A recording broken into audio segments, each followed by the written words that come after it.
This is Bob Andelman, and you're listening to and hopefully watching the Mr. Media interview with Syfy's original series, Eureka executive story editor, Eric Wallace, who also has this other job we're going to talk about now.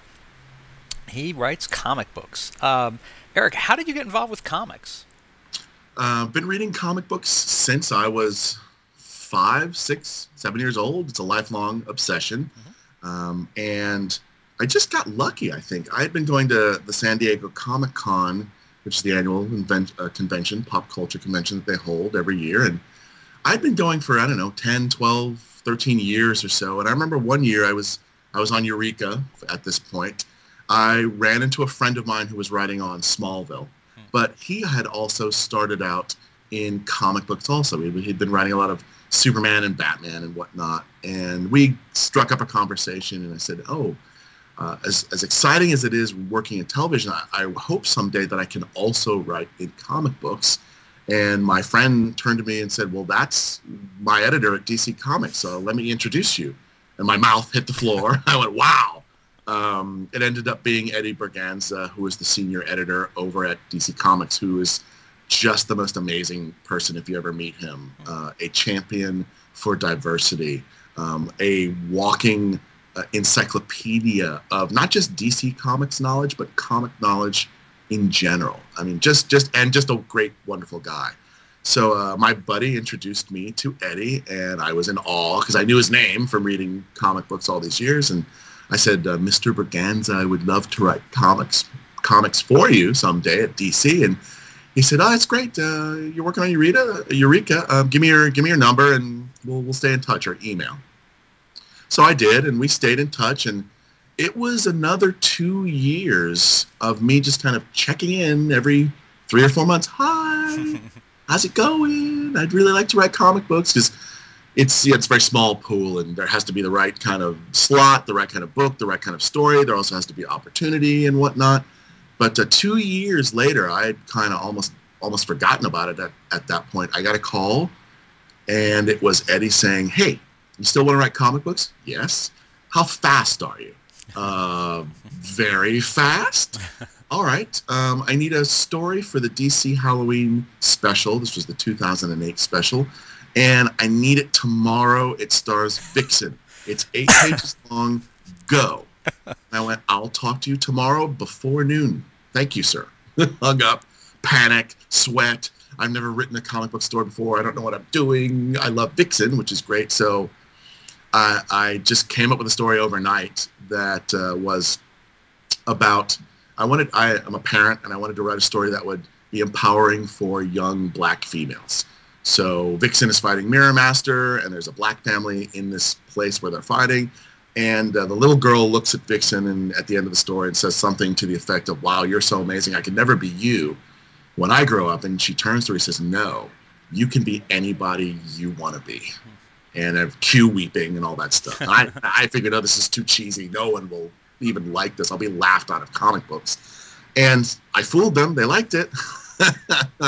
And literally a month later, I got another call. Hi, how's it going? It's Eddie. A little bit more relaxed call this time. So how would you like to write a 6-issue miniseries starring the Tattooed Man? It's coming out of Final Crisis. And if you do, can we get a pitch from you this weekend? Sure. Again, never having even written a full-length 22-page story at all. I'd only written the one 8-page Vixen story. I said, sure, sounds good, no problem. I can do that. Hang up, cue sweating, cue panic, cue me going, oh, what have I done? Oh, 6 issues, I've never even written one. And you just sit down after the panic, and you just write your way through problems. That's how writers work. We say we can do it, then we sit down in front of the typewriter, and the blank screen is staring at you, and you go, I can't do this. I can't do this. And you have to write your way through the problem. And that's the exciting part. And that's where whatever that magic is occurs. So I did that, and I haven't turned back since. They offered me a gig on Titans, which I've been writing now for 18 months. That ends this month. And then Mr. Terrific is the newest opportunity. And I can't tell you how excited I am about it. and to be a part of this new 52 initiative. Now, I want to ask you about Mr. Terrific, and I know you're dying to talk about it. I guess, I'm more peripheral to comics today than I was 10 or 15 years ago. I hadn't heard of this character until you brought it up when a previous conversation. So Mr. Terrific is an existing DC Universe character who's Yes. getting his first shot at his own book. Is that right? That is correct. Okay. Mr. Terrific was a member of the Justice Society of America. That was kind of in the universe that exists now, but which will be changing in September with this new launch, the new 52, the reboot, or whatever what people would like to refer to it as. But it's the core values of the character haven't changed. Mr. Terrific is still the third smartest man in the world. I love that. Now, of course, I get the question all the time, who is number 1 and 2? And I know who 1 and 2 are. And it's a running kind of joke, because there is a sense of, there's a little bit of humor in the new Mr. Terrific book, where people come up to him all the time. They come up to Michael Holt when he's in his Mr. Terrific costume, and they say, hey, you're number 3. What's that like? And does it annoy you that there's a 1 and 2 out there? And who are 1 and 2? And to me, that's such an absurd notion that it has to be acknowledged in the book. So we run with that. You'll learn who 1, 2, and 4 are, because I think 4 is also important over the course of probably the first year of stories. Can I guess? And sure. I have folks guessing all the time. Please, go ahead. I'm going to go with, and I'm a little out of touch with the DC Universe, but I'm going to go with Lex Luthor and Hardware. Okay, one of those is correct. One of those is not even in the top 10. Yes. No, I'll give him top 7. All right, then I'm not too far. I'll give him top Okay. 7. All right. And what's interesting about, and I won't tell you which one was right, but one of those was correct. And I think you can guess. Yeah. But we want to await to officially release it in, I think, around issues 8 through 12 or something like that of Mr. Terrific. What's interesting to me is everyone seems to be able to guess one of the top 2, but they have no idea who number 2 is. And number 2 is actually going to turn out to be a very special person in Mr. Terrific's universe, and it's part of a major storyline that you'll be seeing over the course of year 1 of the story. Well, if First Wave was continuing, I would have guessed Doc Savage. See, that is a great guess. And who knows? You may see at some point those characters kind of woven into this new universe. Obviously, not initially. I would put him definitely in a 6, 5, somewhere in there. I mean, that. Hard to imagine anybody smarter than Doc Savage. Yeah. I think that's a great guess. Personally, I think that's an outstanding guess. How can I get him? Thank you very much. It makes me, when I hear these kind of great suggestions, how can I get him and Mr. Terrific? What would it be like if the 2 of them met? So maybe I'll take up your offer. Do I have permission to use your suggestion in a DC comic book with any legal obligations to you? No, none to me. Just deal with the Kenneth Robeson estate. I love Doc Savage. Better make a phone call over there. Yeah. I suspect DC still has some rights there that you can probably tap. Yes, sure. Now, interestingly, as I've read about Mr. Terrific, what's available right now, seems to me that he's actually a bit of a cross between Doc Savage and Batman, or Bruce Wayne. Yeah, in the sense that, and very close to Batman in the sense that both of them are billionaires. Both of them have their gadgets and whatnot. Mr. Terrific. Oh my, what's this? Could this be a Mr. Terrific doll? As we see here, his little T-spheres. I don't know if you guys can see that. Cool. And this is his old costume. He has a new costume with the relaunch. But his T-spheres are his kind of gadgets that he uses in the same way that Batman uses batarangs and his bat belt and his bat boat and his bat stuff. The key difference, though, and this is, I think, a very important distinction, Bruce Wayne doesn't enjoy being a billionaire very much. He's brooding. He's dark. And when he goes out with models and whatnot, it's all an act to him. I'm so sorry. You're being forced to go out with models. This is so horrible. Jeez. Not Michael Holt, Mr. Terrific. He likes being a billionaire. He likes going out with models because he's normal, because that's fun. Who wouldn't? So there's a very, very large kind of separation between the two characters in how they approach being both heroes and how they approach their secret identities. And I think that's a pretty key difference between the two. And they're both super smart guys, obviously. I mean, yes, clearly Bruce Wayne has got to be in that, top 10, maybe even top 5 kind of thing. But he's so overwhelmed by his responsibilities, by his need to avenge his parents' death. Michael isn't burdened by those things. Michael has a different burden, and it's an unusual one. What do you do when you're truly smarter than everyone else on the planet, except for these 2 people who we don't know who they are right now? Right.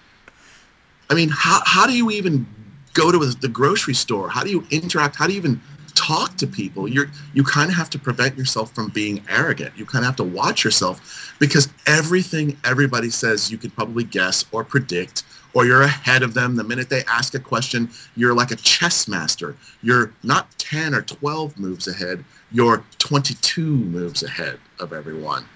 And that means Michael is always in his head, which means his heart perhaps is being ignored. His heart, his emotions, his inner journey, which is a big component of the Mr. Terrific book. And what we see is he's not all together inside, and he needs folks around him who represent the heart to his head. So when I'm building the team of Mr. Terrific, I've put together a great team of folks, and primarily diverse folks. There's a lot of African Americans, Hispanic folks, gay folks, Asian American folks, because I want the world of Mr. Terrific to reflect the world I live in, which is a diverse one. But he surrounded himself with folks who represent, I think, the heart that he lacks, or that he needs, or that perhaps has been broken. And that's what's going to try and help make him whole. But until that really happens, you're going to see him getting into so much trouble, because he's following science. He's following cold logic. He's following his head all the time. And that's great when you're fighting supervillains, but it's not always best for your personal life. Well, let me ask you, Eric, because you brought up the diversity issue, and it has been brought to my attention by our crack research staff that you are a black man, which I had not previously been aware of. And I actually read a couple days ago, there was some criticism online, or there's been some criticism, that in the new 52 launch, that women writers have been kind of gotten short shrift. Now, it sounds like in your book, all of the diversity is going to your book, that it's like it's all in that book. And I was going to ask you, even before you brought that up, that a lot of the names that I read in previews are very African-American sounding names. There's not a lot of Eric Wallaces in the Mr. Terrific universe. And I just wondered if you have any concerns in doing this launch, in laying on too much diversity and too many names that sound not like Eric Wallace, I guess is what I'm saying. No, it's a great question, and no, I don't. I have no concerns about that, because I'm not approaching it that way. I'm not approaching it as I'm writing the black book. I'm just trying to write the best comic book I can, and I want to populate it with a world that I recognize in my daily life. That's literally how I look at it. As to the rest of the books, what I think folks maybe haven't pointed out is there's 52 new #1s that are coming out in September. Well, 5 or 6 of those spotlight diverse characters. It's not just my book alone. I kind of maybe wave the flag a little bit more, but perhaps because I am an African-American writer. But we have Batwing, written by Judd Winnick, who I love his fantastic writing. And, no, Judd is not an African-American writer. That's not the point. The point is he's a great writer, and he's writing what I think is going to be a very exciting African-American character. I can't wait. So you have Mr. Terrific, you have Batwing, you have John Stewart, the African-American Green Lantern, headlining Green Lantern Corps #1, along with Guy Gardner and Kilowog. That's 3 right there. We haven't even gotten to Static Shock yet. I mean, and I only wish Dwayne was still around, Dwayne McDuffie, the co-creator of Static Shock. I only wish he was still around to see this, because I think he would be very excited. But you have 5 or 6 books like this, which are a percentage of that 52, and that's a pretty good percentage. I don't know the math, obviously, whatever 6 of 52 is, but there's 10% or 11% black Americans here in America. That's about 12 to 15, 13, 15%, somewhere in there, of the comic books that are being released. So for me, that's exciting. And that really does mean DC is putting its money where its mouth is. And again, with the women creators and female characters, I completely agree with that. DC, Dan DiDio and Jim Lee, I believe, published a public response to that, I believe, yesterday or the day before on the blog, which I thought was very inspiring. It was, hey fans, female fans, you called us out on this, and you're right. And you know what? We need to do better, and so we're going to do better. And they put out the hand of friendship, and they've made a commitment. And I think you're going to see direct change as a response to vocal female fans saying enough is enough. I've tried to put a lot of females into my book. Some of them are surprising ones I can't really talk about. But the second in command of not just Michael's company, Holt Industries, but the entire world that he's involved in is a strong, powerful, black female named, of course, now I've forgotten her name. How ironic is that? Yeah, well. Alika, pardon me. It's Alika. Alika Okafor. And she's as big of a character in Mr. Terrific as Michael is. And in some ways, she may be the most important person in that book as far as saving Michael's emotional and moral life. And by the way, does DC get credit for keeping John Jones, the green Martian Manhunter? Does he count in the diversity issue? I'm never really clear on that. That's a very good question. I guess it depends on whether you're or not you believe in alien life. I believe in the possibility of alien life. So for me, yes, that, you know, a green guy, an alien, I don't want to be xenophobic. You know, if aliens do come to the Earth, I'd like to extend the hand of friendship and the olive branch. Maybe I wouldn't, but I'd like to think I could go there. You know, I don't want to be a xenophobe kind of guy. So yes, I do think that's important. But obviously, as far as what the diverse community is concerned with and asking for, clearly, I don't think the green guy is quite as important, say, as a strong Asian American female character. Okay, all right, we'll go with that. I would like to see Wendy Wu from is it Nickelodeon or is it Disney? To come back as a cartoon character. Anyway, just like to say, if we're looking for a strong Asian character. Anyway, one more question about diversity, and actually I think we'll wrap up. We've tied you up quite a bit today. I didn't ask you about diversity on Eureka, and one of the things I think that's happened in the change with the time travel. A lot more African American characters. Grace is on there all the time. Trevor Jackson as Allison's son. So and of course Henry and Allison. And Joe is Hispanic. Okay. And depending on which side of the fence you fall on, I mean, it's no secret that Vincent is probably gay. I think we're kind of saying that in a subtle way, hopefully, and we're trying to get him a boyfriend on the show. Are you really? Yeah. Really? Yeah, to be honest, I have to be honest. It never crossed my mind that he was gay. Good. That means we're succeeding. You're just seeing him as a character and as a human being, but we know, as the writers, that he's a gay character. That's why we're trying to figure out who's a good boyfriend for him and what would be a great storyline for him. Hopefully, if we are lucky enough, to have further seasons down the line, that's one of the stories that we're very excited to tell. Well, I know when I interviewed Neil Grayston a few weeks ago, he said that the character he'd like to get the opportunity to break out as Fargo did would be Vincent. Vincent, thank you. I'm sorry, I just went completely blank. Right. So yeah. And to address your diversity kind of point, I'll tell you this: I'm so proud to be on our show for that very reason. You look at our show, Eureka, and say Grey's Anatomy, which are shows that are speaking to the mainstream. In their case, in Grey's Anatomy's case, it's the mainstream, real mainstream. In our case, it's mainstream science fiction, family-oriented and whatnot. But we have these incredibly mixed, diverse cast. In Eureka, the smartest man in town is African-American. We say it many times, and no one bats an eye. No one says, oh, well, the smartest African-American man in town is Henry. No, the smartest guy in town is a black guy.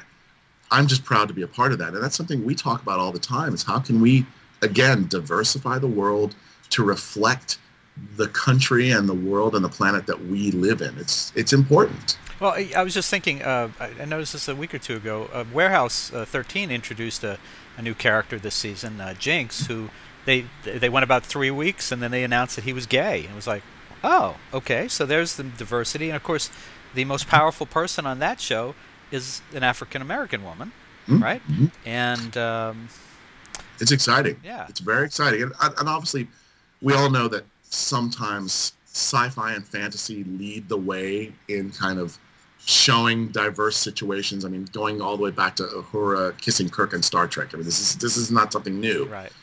Or Captain Sisko on Deep Space Nine, one of my all-time favorite shows, and a show that spoke to me very specifically because it was an African-American father talking to an African-American son. And now I think the next step is to, more than just putting diverse characters in front of the camera or on the page, in the center of the page, it should be about diversifying the world around them, or if it's on the page, behind them.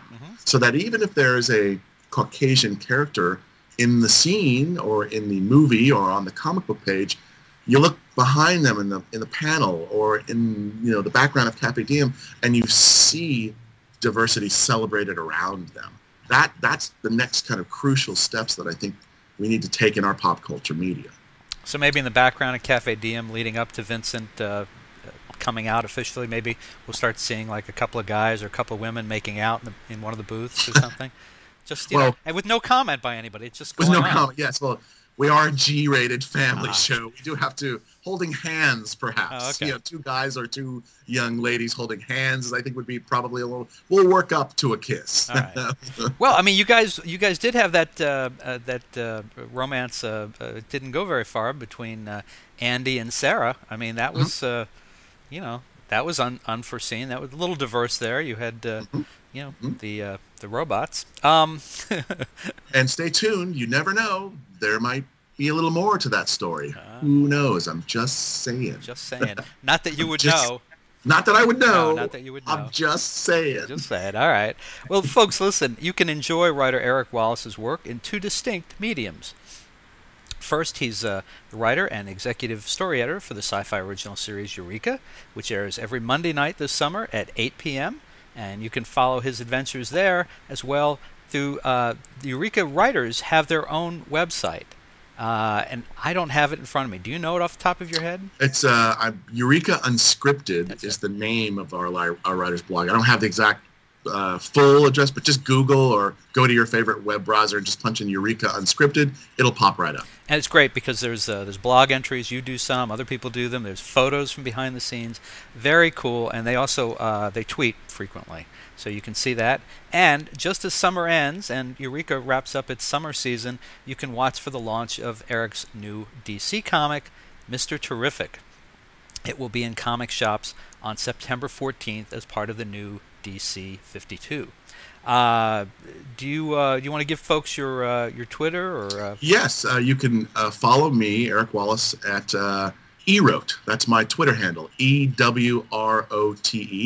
So hop on board, and I'm always talking about new artwork or what it's like the writing process on both Mr. Terrific or behind the scenes stuff here at the writer's office on Eureka. So follow me, and it should be fun. We hopefully get to learn a few things about the inside nature of Hollywood. Well, it's been Eric, it's been very cool talking to you today. You've been very patient. We've kept you a long time. Thank you so much for joining us on Mr. Media today. No worries. Thank you so much, and have a great rest of the day. Thanks, everybody.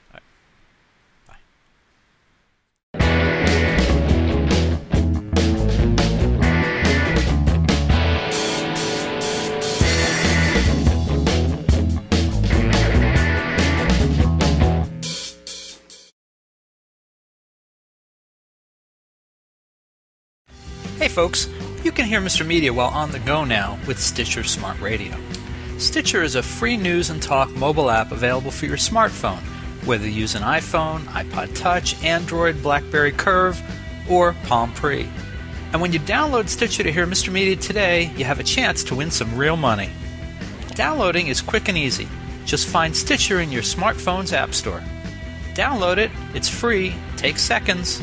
Then, during registration, hit the promo code box and enter Mr. Media, that's MR Media, to get automatically entered to win $100. The latest episode of Mr. Media will be waiting for you in Stitcher's Favorites right on your phone.